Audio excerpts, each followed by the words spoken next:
everyone, I am Mariam Khan, your financial advisor and welcome to our channel Policy Hub। आज हम एक ऐसे topic पर बात करने जा रहे हैं जिसको लेकर लोगों के मन में डाउट होता है, वो है वेटिंग पीरियड। जब हम एक हेल्थ इंश्योरेंस पॉलिसी खरीदने जाते हैं तो लोगों के मन में एक सवाल आता है कि इस पॉलिसी में क्या क्या कवर्ड रहेगा, क्या कवर्ड नहीं रहेगा। और इसके साथ ही एक सवाल और आता है कि क्या कोई ऐसी लिस्ट है जो ये बता पाए कि हमारे पॉलिसी में कौन कौन सा डिजीज कवर्ड है, कौन कौन सी कवर्ड नहीं है।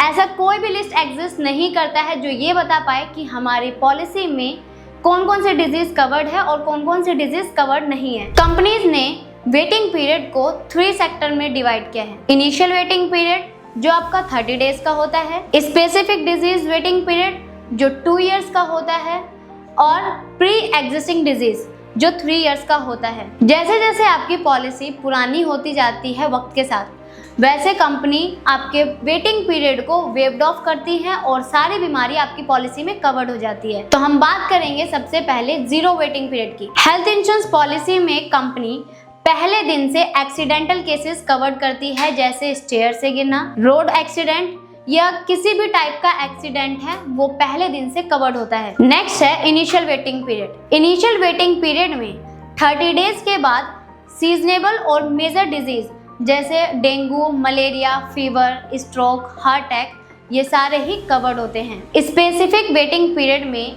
स्पेसिफिक डिजीज जैसे stone, cataract, piles, hernia, hip replacement, गायनो रिलेटेड इशू ये सारे ही कुछ कंपनी में 1 साल के बाद कवर्ड होता है, कुछ कंपनी में 2 साल के बाद कवर्ड होता है और कुछ कंपनी में आप ऑप्शनल बेनिफिट के अंदर राइडर बेनिफिट लेकर अपने वेटिंग पीरियड को रिड्यूस कर सकते हैं। आजकल मार्केट में ऐसे भी प्लान्स आए हैं जिसमें वेटिंग पीरियड नहीं है। Pre existing disease waiting period की बात करें तो पॉलिसी लेते टाइम अगर आपको बीपी, डायबिटीज, थायराइड, अस्थमा से रिलेटेड अगर कोई भी बीमारी है तो वो प्री एग्जिस्टिंग डिजीज कहलाती हैं। किसी कंपनी में ये 3 साल के बाद कवर्ड होती हैं, किसी कंपनी में 2 साल के बाद और किसी कंपनी में आप ये ऑप्शनल बेनिफिट के अंदर राइडर लेकर अपने वेटिंग पीरियड को रिड्यूस कर सकते हैं। अब इन सब के साथ मैटरनिटी वेटिंग पीरियड भी आता है। आज के टाइम पे न्यूली मैरिड कपल सबसे ज्यादा इसकी डिमांड करते हैं। कुछ कंपनी में